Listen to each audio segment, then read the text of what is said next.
Sevgili dostlar, herkese merhaba, herkese hayırlı günler diliyorum.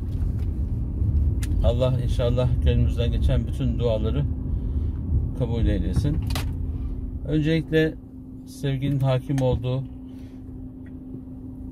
bir dünyanın var olması için Allah'ın bize lütfettiği bütün nimetleri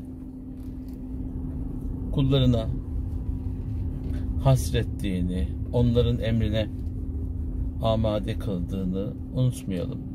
Zenginlik gelir geçer.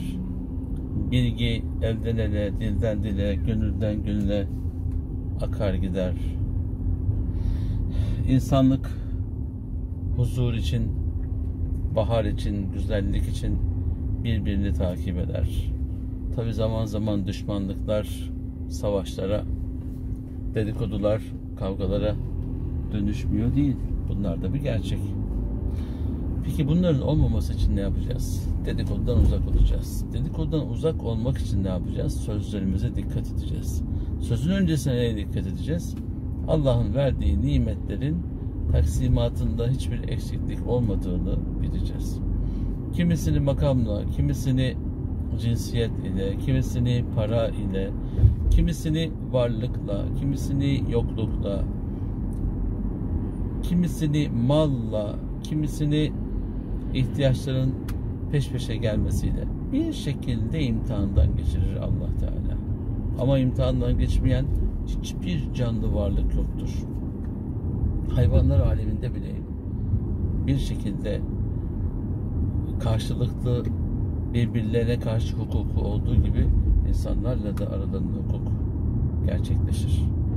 Peki biz bu yoğunlukta birbirimizin arkasından konuşmamak için ne yapmalıyız? Allah aşkına öncelikle şu dedikodu hastalığından bir kurtulalım. Vallahi başınıza bela olmaktan başka bir şeye yaramaz. Sadece baş belası olur. Başınızın belası olur. Başımızın ancak derdi olur. Neye yarar? Bir yere yükseleceksek yükselmememize, yükseldiysek düşmemize, düştüysek alçalmamıza, yani yok olmamıza neden olur. Yani konuşurken dedikodu yapmak çok büyük tat veriyor ama insana alıp götürdüklerini bir görsek vallahi ağzımızı dilimleriz.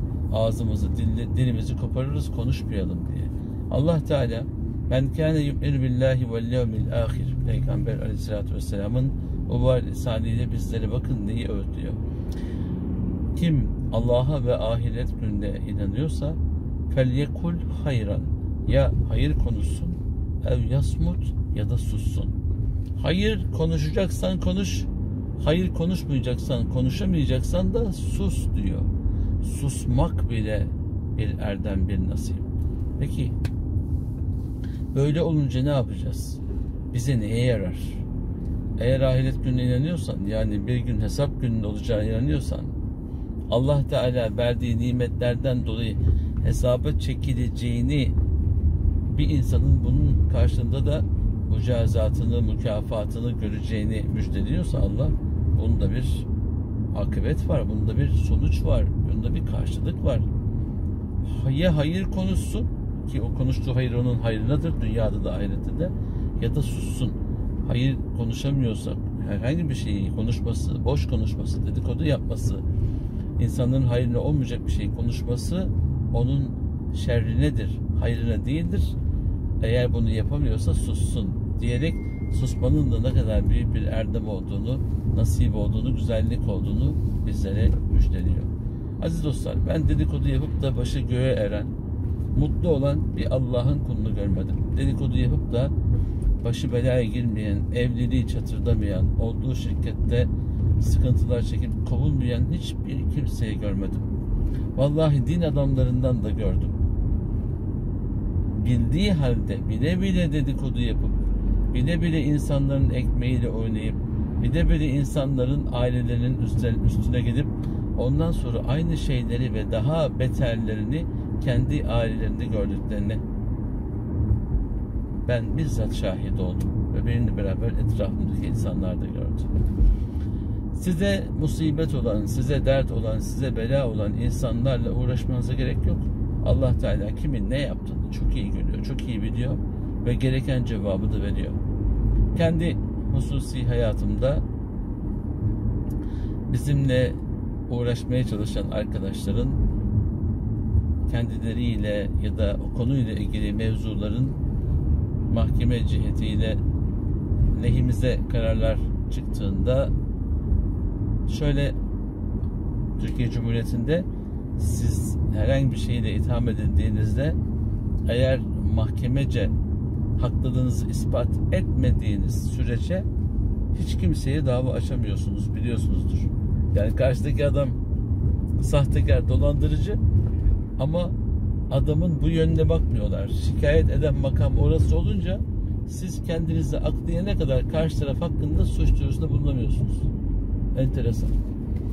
Bunların hepsi gerçekleştiğinde dava açalım dedik, bir baktık ki o arkadan konuşan, iş çeviren insanların %30'u ölmüş, %40'ı hapishanede, geri kalanlarında başları belada.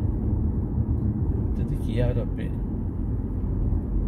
bizim bir şey yapmamıza gerek kalmamış, sen gerekenleri zaten yapmışsın diyerek durduk.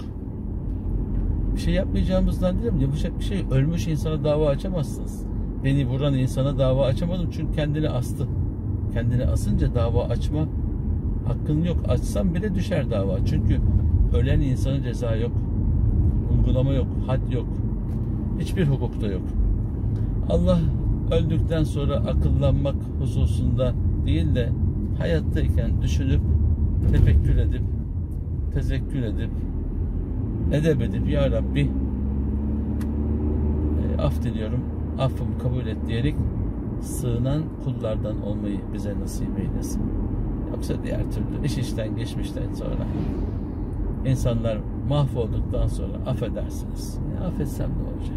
Affetsek ne olacak? Yapanın yanına vallahi billahi kar kalmıyor. Sakın, sakın bununla ilgili endişe etmeyin. Yapanın yanına asla kar kalmıyor. Bunu da en iyi yapanlar biliyor başları belaya girdiğinde. Uğraşanların hepsinin başına öyle büyük belalar gelmiş ki şaşkınlıkla izliyoruz, bakıyoruz.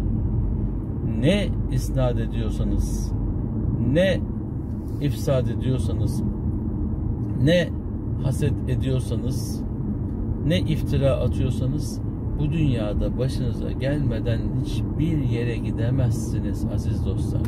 Onun için ağzınızdan çıkanlara dikkat edin. Ağzınızdan çıkmadan 10 defa düşünün, bir defa söyleyin. Allah rızası için şu dedikodu hastalığından kurtulun. Bakın şu dakikaya kadar konuşurken size bir isim zikrettim mi? Apaçık bir adres gösterdim mi?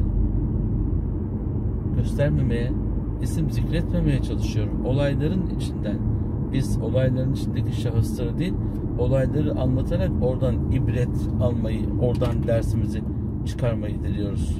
Önemli olan bu zaten. Bunu yakalarsak yürür gideriz.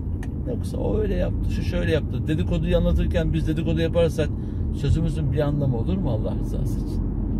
Dedikoduyu yaparken dedikodu konusunu anlatırken bir dedikodu biz yaparsak yangına suyla gitmek değil, ateşi körüklemek olur bizim yaptığımız. Allah bu durumdan da bizleri muhafaza eylesin. Aziz dostlar, sohbet hayra vesile olsun. Sohbet muhabbete vesile olsun. Sohbet iyiliğe vesile olsun. Sohbet iyiliklerin öncüsü olsun.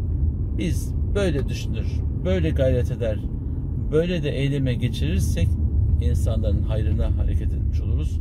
Bu da tüm insanların hayrının, bereketinin vesilesi olur. Allah dedikodu illetinden uzak kalmayı, kendi elimizle, kendi dilimizle kendimizi tehlikeye atmamayı, huzuruna, kendi huzuruna da yüzü ak olarak gelenlerden olmayı hepimize nasip eylesin. Herkesin de her şeyin sahibi Yüce Rahman'a emanet olun. Allah'a ısmarladık.